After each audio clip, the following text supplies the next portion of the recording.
That was the last episode of Peacemaker. It was a finale, all right. How did we do? Welcome back, everybody. We are here to talk about Peacemaker Season 2, Episode 8, and what a wild ride this season has been. And this finale, there's a lot of people that seem to have thoughts about it, so I'd like to weigh in and share what some of my thoughts are. Before we get into this episode, obviously, spoiler warning in effect, this is the finale for Season 2, so if you haven't watched it yet, you might want to do that. I want to know what you loved about this season. What were some of your favorite moments? Maybe I'll shout them out in my full season review if you drop them down in the comments below. And now let me break it down for you. Break it down for me. This episode is primarily focused on wrapping everything up. So it's a lot of resolutions. We see the resolution of what is going on with Adebayo and Kia's relationship. We see the resolution of what's happening between Chris and Harcourt. And at the same time, we also have to deal with what is going on at Argus. Now that Argus has this portal to other dimensions, other Earths, they're basically using it to find one that is livable, but that is completely empty, that there is no one there. Why? Initially, our team does not know. They just know that's what the mission is, and they're willing to take out as many red shirts as necessary, basically, until they get that, which in the end, they do. And then it's revealed that what Argus has been trying to do all along is find a place that they can use as a metahuman prison. They call this salvation. Once our team finds out that's what's going on, they decide that this is not worth everything that they've given up and that they don't want to be a part of it. And so they decide to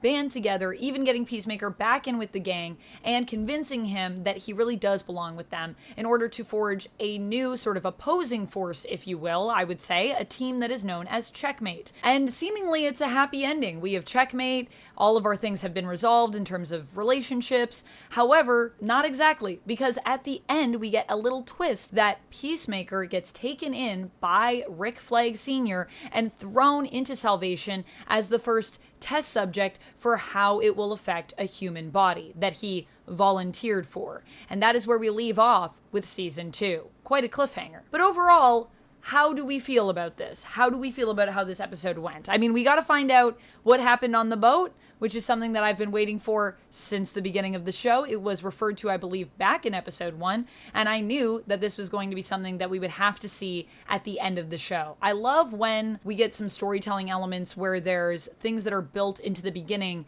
that you get payoff for at the end. Unfortunately, the animal facts was not one of those things. That was one of my theories, and it didn't quite pan out. But I also kind of want to do a video sort of responding to how we did for theories this season and maybe setting up some theories for where we go from this point on. And will there even be a Peacemaker Season 3? I know in the podcast, James Gunn said that we will see these characters again, so you can stay tuned for that. Also, there's a lot of people online that seem to have issues with just what happened in this episode. And I think part of it is our expectations as viewers. Obviously, I love talking theories with you guys, and I love talking about just what we would love to see in the show. However, I think it is important when we do that to keep in mind that there is a story that has already been written out, it's already been shot and produced and all put together for us, and that is what we're going to get. And so even though there were theories that I had that didn't come to fruition, that doesn't usually disappoint me as much. Now, what I did find a little bit disappointing about this episode,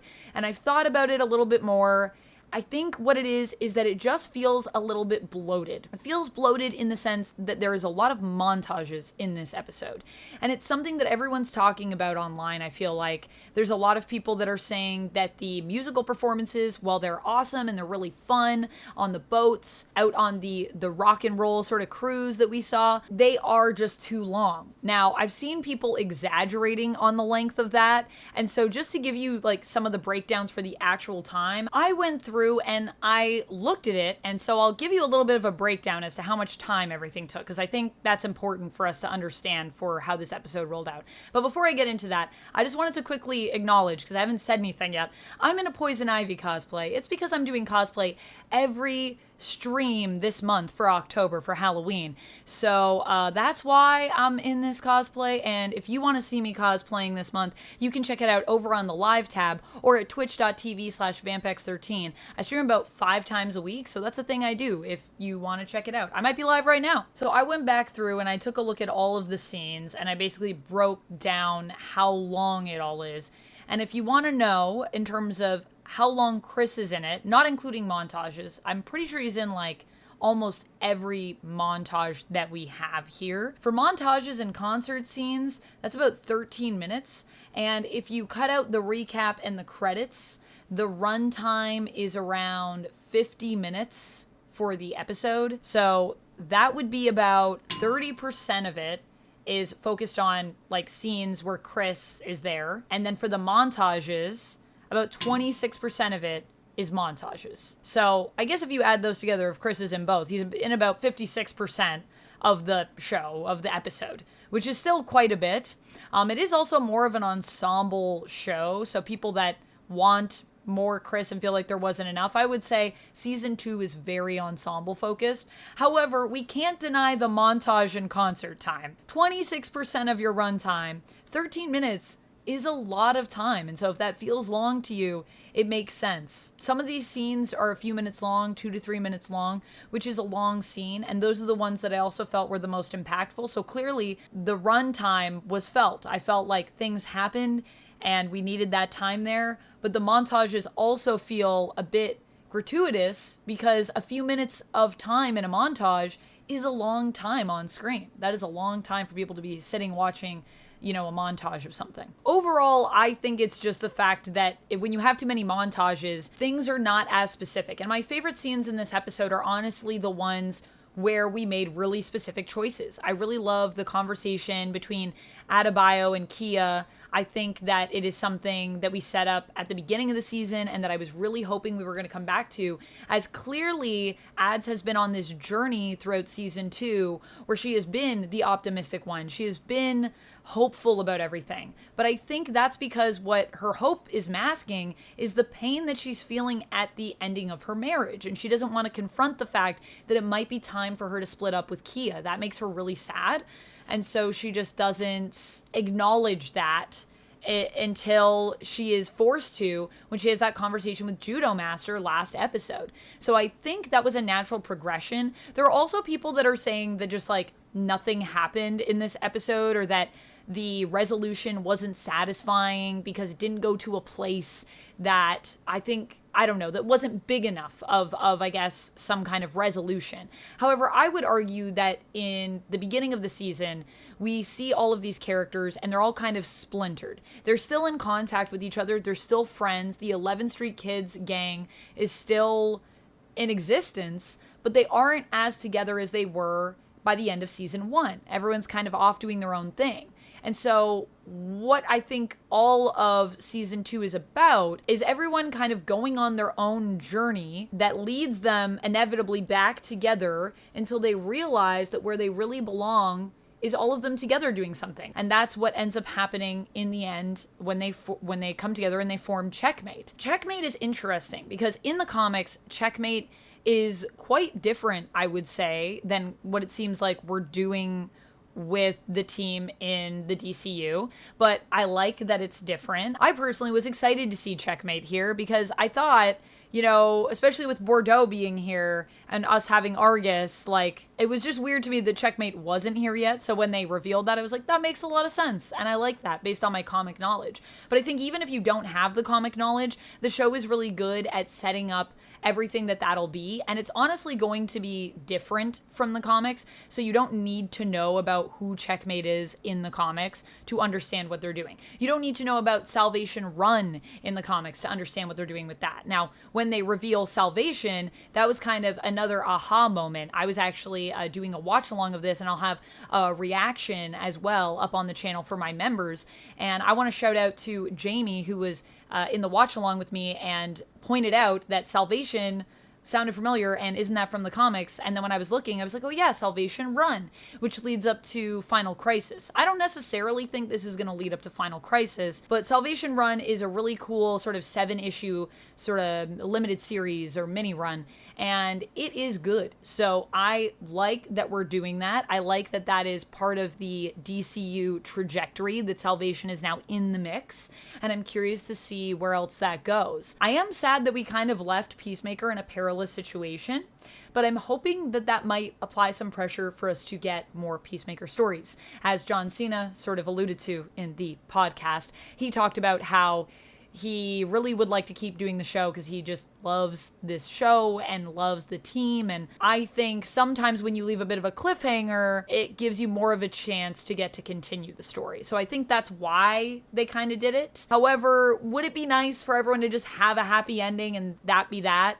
Yes, but I still think it wouldn't have been quite as satisfying anyways, because like I said, there's just a lot of montages in here. Characters are doing stuff and there's a lot of emotional scenes. I love the scene where Chris is confronted by the rest of the team and they basically say to him, like, Chris, like, we need you on this. We need you to join us to build this new thing, which ends up being Checkmate.